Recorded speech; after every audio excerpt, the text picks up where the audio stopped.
ಇವತ್ತು 1100 ಅಡಿ ಬೋರ್ ಹೊಡ್ಸಿದ್ರು ಒಂದೇ ಒಂದು ಡ್ರಾಪ್ ನೀರು ಮೇಲೆಕ ಬಂದಿಲ್ಲ. ಅಷ್ಟು ಯಾವ್ದಾನ ಪಾಯಿಂಟ್ ಅಂತಂದ್ರೆ ಇದು ಬೆಂಗಳೂರಿಂದ ಬಂದು ಜೇಲಿಸ್ಟಿಕ್ ಅಲ್ಲಿ ಪಾಯಿಂಟ್ ಕೂಡ ನೋಡಿರೋದು. ನಮ್ಮನೆ ಬರ ಚೆನ್ನಾಗಿಲ್ವ ಅಥವಾ ಜೇಲಿಸ್ಟಿಕ್ ಪಾಯಿಂಟ್ ನೋಡಿದ್ರು ಹಣೆ ಬರ ಚೆನ್ನಾಗಿಲ್ವೇನೋ ಗೊತ್ತಿಲ್ಲ. ಒಂದ್ ಡ್ರಾಪ್ ನೀರ್ ಬಂದಿಲ್ಲ, 1,30,000 ಕೂಡ ಹೋಯ್ತು. ನಮ್ಮ ಫ್ರೆಂಡ್ ಇದ್ಕೊಂಡು ಅಪ್ಪ ಹೆಣ್ಣು ಕರ್ಸೋಣ ಗಂಗಸಾದ್ರಿಂದ ಹಣ್ಣು ಬಂದು ಟೆಂಕಾಯಿಗ ಪಾಯಿಂಟ್ ಕೂಡ ನೋಡ್ತಾನಂತ ಬೈಲೆಲ್ಲ ಸುತ್ತ ಹಾಕೊಂಡ್ ಬಂದ್ಮೇಲೆ ಅಲ್ಲೇ ಬೋರ್ ಪಕ್ಕದಾಗ ಹತ್ತಡಿದಾಗ ಪಾಯಿಂಟ್ ಕೂಡ ಕೊಟ್ಟು 950 ಅಡಿ ಓಡ್ಸೋಣ 3 ಇಂಚ್ ನೀರ್ ಕೂಡ ಬರ್ತದ ಅಂತ ಕೂಡ ಹೇಳಿದ್ನು. ಹಣ್ಣು ಮೇಲೆ ನಮ್ಗೆ ಬಿಟ್ಟಿದ್ದು ಹಣ ಆಗಿದ್ದಾಗ್ಲಿ ಓಡಿಸ್ಬಿಡ್ತೀರಣ ಇನ್ನೊಂದು ಪಾಯಿಂಟ್ ಅಂತ ಕೂಡ ಹೊಡಿಸ್ರು. ಅದೇ ತರ ಬೋರ್ ಗಾಡಿ ಕೂಡ ಸೆಟ್ ಮಾಡಕ ಟೈಮ್ ನೋಡಿದೆ 2 ಗಂಟೆ ಕೂಡ ಆಗಿತ್ತು.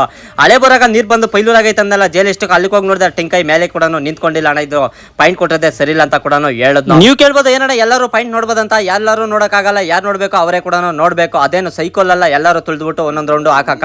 ಅದೇ ತರ ಸಣ್ಣ ಪುಟ್ಟ ರೈತರದೇ ತಡ್ಕೊಳ್ಳೋದು ತುಂಬಾ ಕಷ್ಟ ಕೂಡ ಆಗ್ತದೆ. ದುಡ್ಡು ಇರೋದ್ರೆ ಇದೆಲ್ಲ ಇನ್ನೊಂದು ಪಾಯಿಂಟ್ ಕೂಡ ನೋಡಿತಾರೆ. ಟೈಮ್ ನೋಡಿದೆ 8 ಗಂಟೆ ಆಗಿತ್ತು. ಬೋರ್ ಗಾಡಿದಾಗ ಡೀಸೆಲ್ ಕೂಡ ಖಾಲಿ ಆಗಿತ್ತು. ಮೊದಲಾಗಿದ್ರೆ ಬಂಕ್ ಹೋಗ್ಬೇಕಾಗಿತ್ತು, ಇವತ್ತೇನಿಲ್ಲ ಅಲ್ಲಿಗೆ ಬಂದು ಕೂಡ ಡೀಸೆಲ್ ಕೂಡ ಆಗ್ತಾರೆ. ಅಷ್ಟು 1 ಲಕ್ಷ ಡೀಸೆಲ್ ಇವತ್ತು ಬೋರ್ ಗಾಡಿಗೆ ಆಗ್ತಾ ಇರ್ತಾವ. ಈ ಕಡೆ ತಿಂದು ನೋಡಿದ್ರೆ ಭಟ್ರು ಊಟ ಕೂಡ ರೆಡಿ ಮಾಡ್ತಾ ಇದ್ರು.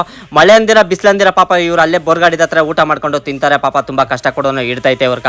ಅಷ್ಟು 1 ಲಕ್ಷಕ್ಕೆ ಇವತ್ತು ಎಷ್ಟಪ್ಪ ಡೀಸೆಲ್ ಬಂದ 1112 ಲೀಟರ್ ಕೂಡ ಬಂದೈತೆ. ಟೈಮ್ ನೋಡಿದೆ 9 ಗಂಟೆ ಆಗಿತ್ತು. ಬೋರೆಲ್ಲ ಊಟ ಕೂಡ ಹೋಗಿದ್ದು. ಅದಕ್ಕೋಸ್ಕರ ಶಂಕೆ ಎತ್ಕೊಂಡು ನಾನು ಕೂಡ ಮಣ್ಣು ತೆಗಿತಾ ಇದ್ದೆ. ಅವ್ರ ಕಷ್ಟ ತಿಳ್ಕೊಂಡು ಎಷ್ಟು ಕಣ ನೀರು ಸಿಗ್ತದೆ ಅಂತ ಹೇಳಿರೋದು ಅಂದ್ರೆ 950 ಅಡಿಕ ನೀರು ಸಿಗ್ತೀನಿ ಅಂತ ಹೇಳಿದ್ದು. ಟೈಮ್ ನೋಡಿದ್ರೆ ಬೆಳಗ್ಗೆ 6:30 ಕೂಡ ಆಗಿತ್ತು. 950 ಅಡಿಕ ಒಳ್ಳೆ ನೀರು ಕೂಡ ಸಿಕ್ಕಿತ್ತು. ಆ ಪಾಯಿಂಟ್ ಕೊಟ್ಟರು ಟೆಂಕಾಯಿ ಪಾಯಿಂಟ್. ಅದಕ್ಕೆ ಹೇಳೋದು ಓಲ್ಡ್ ಇಸ್ ಗೋಲ್ಡ್ ಅನ್ನೋ ಕಾರಣ ಇದೆ ಅಂತ ಹೇಳಕ ಇಷ್ಟಪಡ್ತೀನಿ. ಇವತ್ತಿನ ಕತೆ ಇಷ್ಟು, ನಾಳೆ ಸಿಗ್ತೀನಿ ಫ್ರೆಂಡ್ಸ್.